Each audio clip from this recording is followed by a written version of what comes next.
They were but a handful who still knew it well. There was reluctance, for this was a holy dance.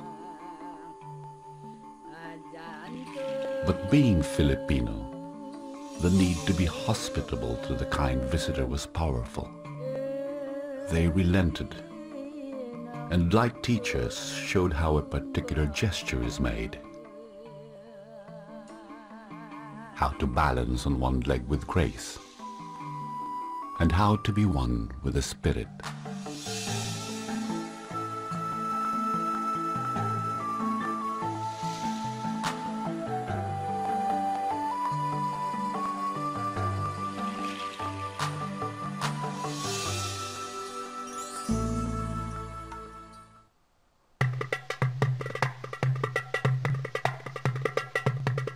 For centuries, Christians have feared the rituals and song and art of the indigenous.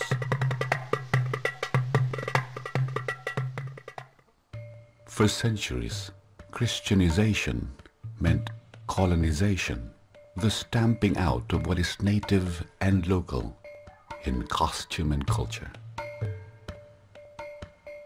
And gold trinkets give way to neckties.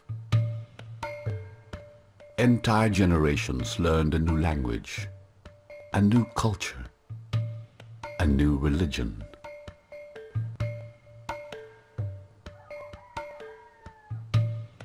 A different set of values. They had the time to do it. 3 centuries of Spanish rule.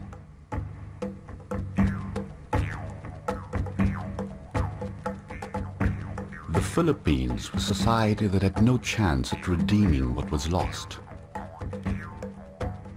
When the people revolted and were just about ready to drive the conquerors out of the country, the Spanish-American War exploded.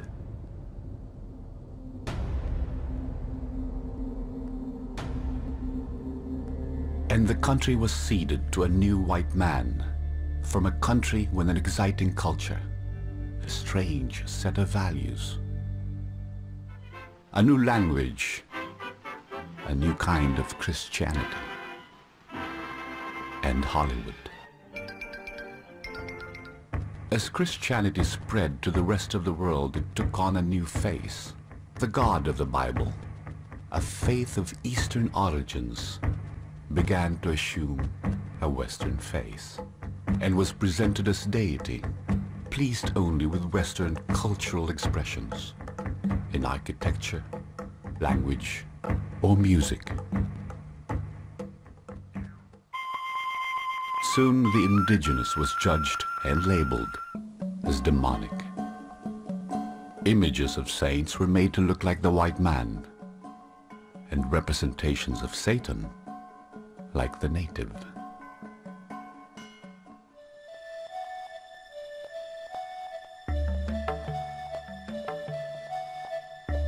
For the past 16 years, Pastor Ed Lapiz of Day by Day Ministries has been redeeming culture, redeeming what has been forgotten and neglected, redeeming dance, music, artifacts, and instruments. We asked Pastor Ed Lapiz, why redeem? Why not leave well enough alone?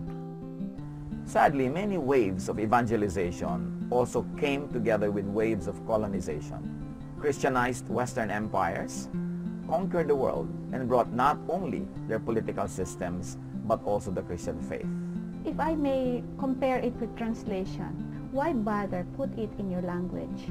Why? Because it speaks to your heart, and you can worship the Lord better with your own culture, with your own language, with your own tradition. Why bother? Because they speak to our hearts. Redeem them so that they can be used to worship God.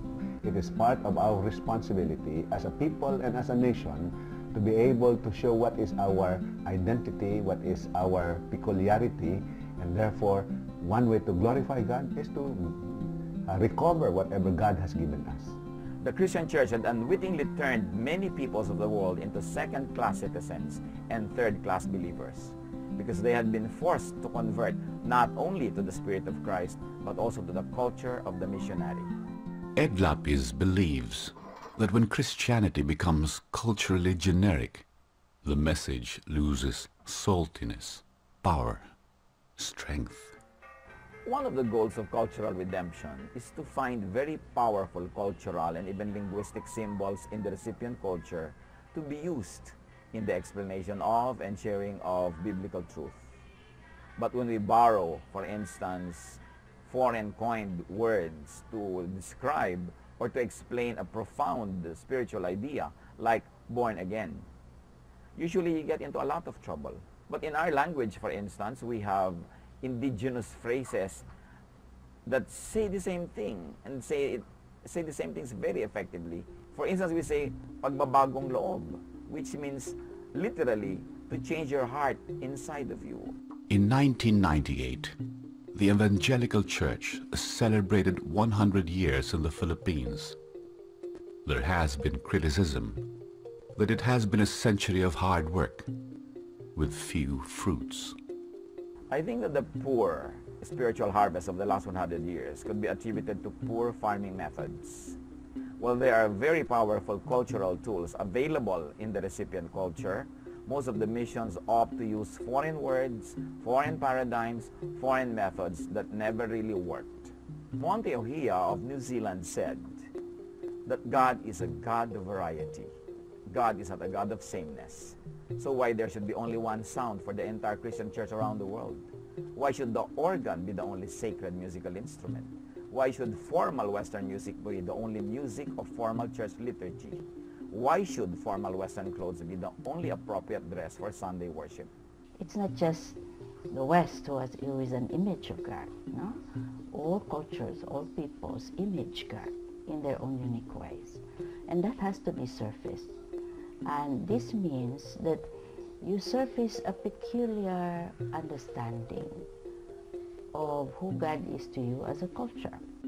Christianity, which is meant to set people free, must itself be set free from its Western colonial franchise. He believes that the identity and dignity of recipient cultures must be restored.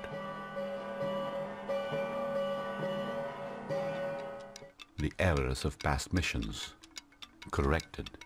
Cultural redemption is premised on his belief that culture is too precious, too beautiful, too powerful a tool to be abandoned and left entirely in the hands of the enemy. The mandate to redeem and restore comes from the Bible, he says.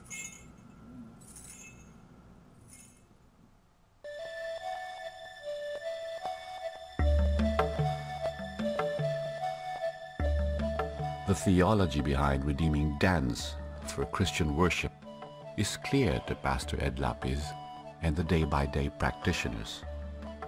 Created arts, especially music and dance, come from God and must be used for God's glory. The whole of creation has been groaning for redemption. Music has been asking Christians, redeem us. Dance has been asking the Christians, redeem us from ungodly use.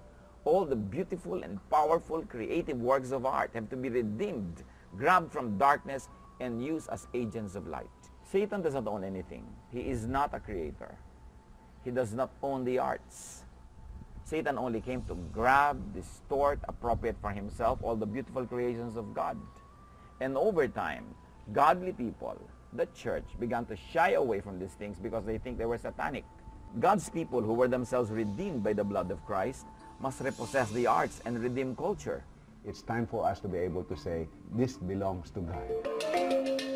Pastor Ed Lapiz believes that Philippine dance forms, like most indigenous dances all over the world, are neither pagan nor evil.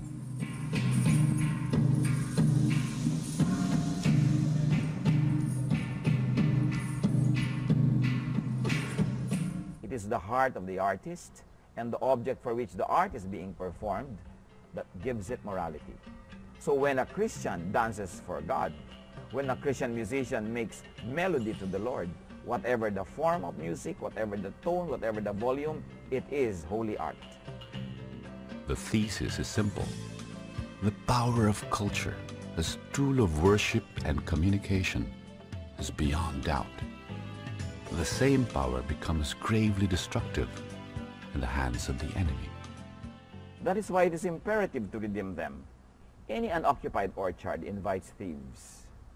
And this is the sad state of the arts.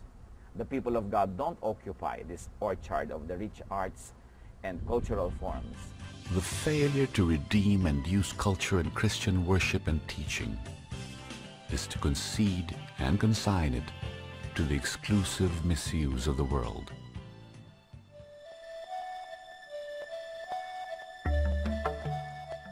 The redemption of indigenous culture is an elaborate, complicated process.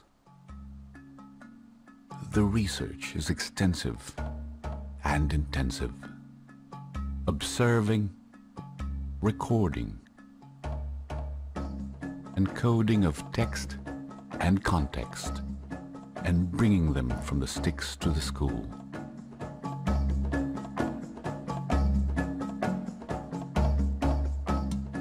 With the Bible as a filter, gestures, words, apparel, artifacts, nuances undergo deep scrutiny. While Pastor Ed Lapiz's aim is to preserve and use elements of indigenous culture in Christian evangelization and worship, there is firm resolve to leave out what Christians believe contradict God's teachings.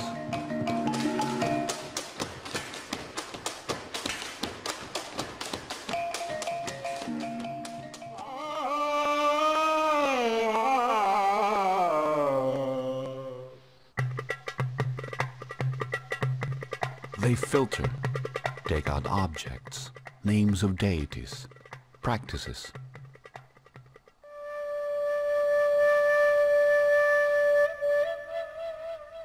Elements, symbols, or gestures whose meanings have been lost through time are given new Christian meanings.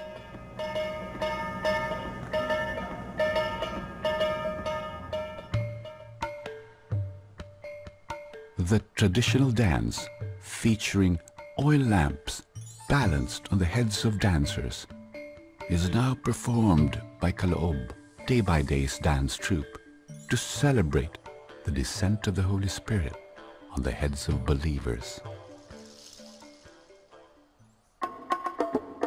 An ancient martial dance is now rendered to remind Christians of their spiritual warfare with the enemy.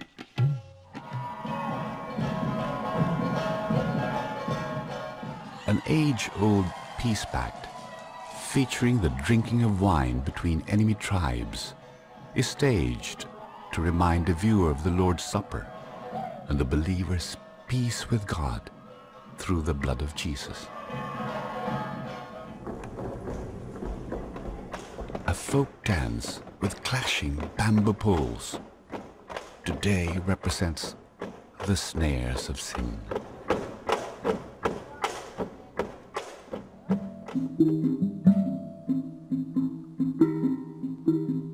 After redefinition, we also rearrange, because it is important to transport the art form from the tribe to the stage or to the church. The needs of the church at worship is very different from a tribe that celebrates for 3 days. So we rearrange to suit the needs, the realities, and even the limitations of the church setting.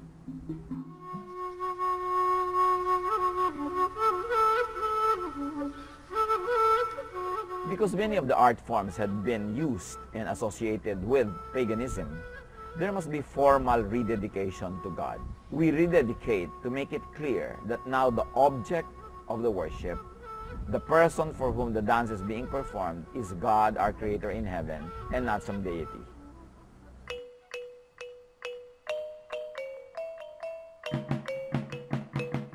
Today, Kaloob promotes the study, preservation, and use of indigenous culture in Christian ministry and worship through seminars and workshops. It has trained worship teams all over the country.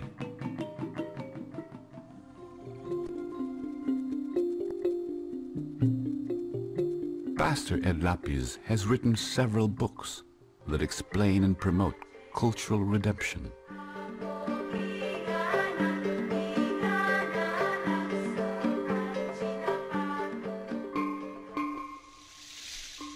Today, Philippine indigenous dance is performed on a Christian stage before Christians. The Folk Arts Theater, a premier hall for Philippine performing arts, is the home of Day by Day Ministries and of the Kaloob Dance Company. As each presentation is done in the spirit of prayer and offering, Kaloob calls its presentations performances.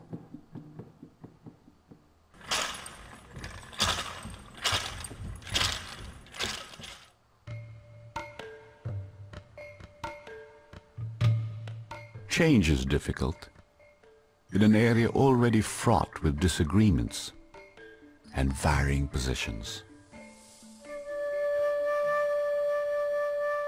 While Day by Day has redeemed hundreds of songs and dances and practices, in its 16 years of existence, it is resisted, disagreed with, opposed, and stymied.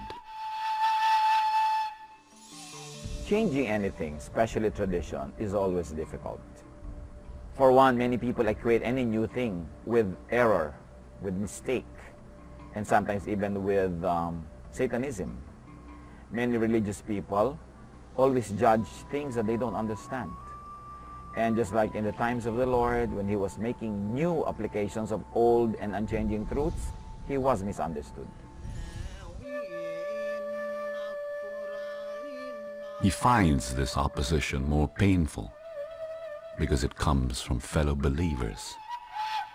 Even Christian converts of indigenous communities have become afraid of their own culture, suspicious of their own dances and music. We have a term for that in Tagalog, our language. Nawawala sa sarili. Technically, it's like being beside yourself. But more than that, it's really losing your bearing, losing your identity, losing your concept of who you are. It's like a cultural amnesia. The indigenous is without power and clout. They are a neglected sector of Philippine society, and there is little knowledge of them. The local Christians have Western mindsets and reject what is native and fear what comes from their parents and villages. There are practical difficulties. How does one include cultural elements into the usual liturgy? The Western Church is designed with a head or authority in mind, while the indigenous congregate in a circular manner. When I visited the Tiboli tribe some years ago, there was a foreign missionary who was there, who has been there for years. And she was proud to tell me that they built a modern cathedral or a chapel for these tribal peoples. But the people wouldn't use the new building, and instead they preferred to meet in their old meeting place, which was really indigenous architecture. And when I asked her, why did the people not want to use the new chapel? And she said, because these people were complaining that all they could see were people's backs. They wanted to see faces. This is very reflective of Western aesthetics, that one practitioner or specialist controls everybody else. But this is not the way we communicate traditionally. We communicate by consensus. We talk together, we ask questions, and people answer, and we arrive at whatever we should arrive at. How do you keep the vision alive when it is far easier to slide back into what is accepted?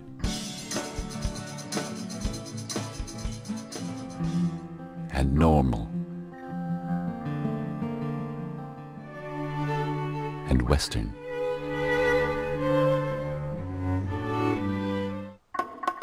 Pastor Ed Lapiz travels extensively to explain what cultural redemption is.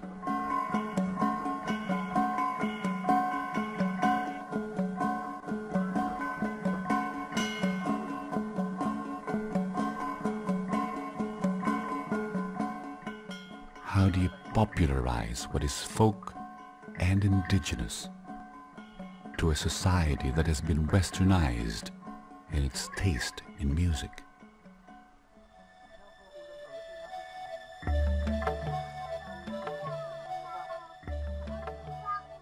The march toward the redemption of culture and arts in the Philippines has met successes. One victory is acceptance. During the centennial year of Philippine independence, the government named Caloob as the official resident dance company of Expo Filipino. A year-long exposition and the country's grandest celebration of independence from Spain. This was in recognition of the group's faithful rendition of indigenous Philippine music, dance, and rituals.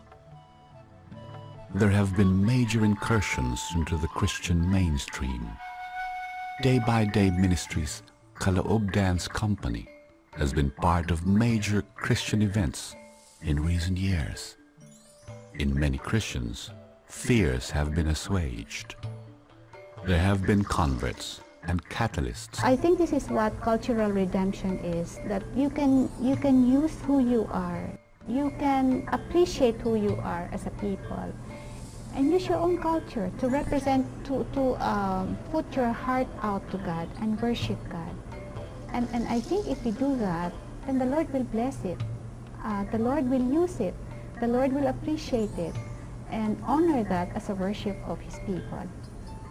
Through the Caloob cultural redemption, they are able to resurface some of our cultural identities that we need to be proud of, that we need to really harness, and that really shows who we are. That we are rich in terms of our cultures, traditions, and we can glorify God. For as long as Caloob is faithful to its vision of resurfacing the way we as a people relate to the supernatural God, its work will always be important and its work will always be needed as generations come and generations go. Dinig nila yung tungkol sa kultura ng tribo na sabi bawiin yung mga ibang kagawian ng kultura na hindi dapat ibigay sa iba kung hindi ito ay ma-preserve para sa kabutihan ng ibang mga sa susunod na mga generation pa. The mission of cultural redemption or restoration has been heard in many countries and cultures. It is recognized as a valid need by quite a number of countries. The local ministry, those involved in the task of redemption, has multiplied.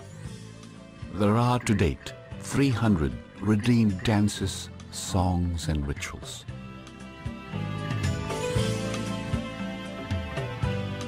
While some sectors may still be debating these issues, Ed Lapiz and Day by Day Ministries have moved to reclaim one of God's greatest legacies to humanity, the arts.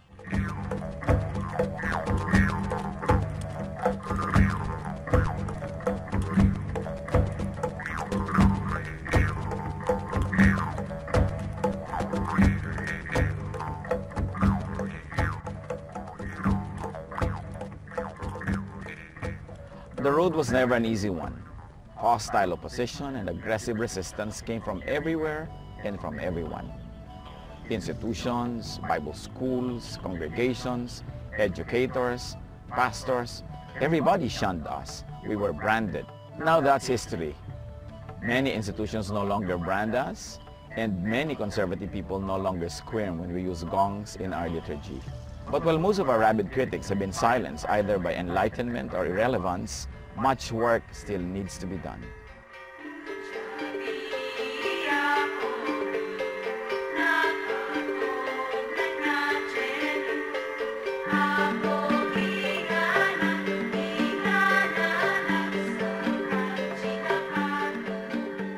But we have just begun. The artistic heritage of the nations, damaged by culturally destructive evangelization, is still crying and begging for redemption.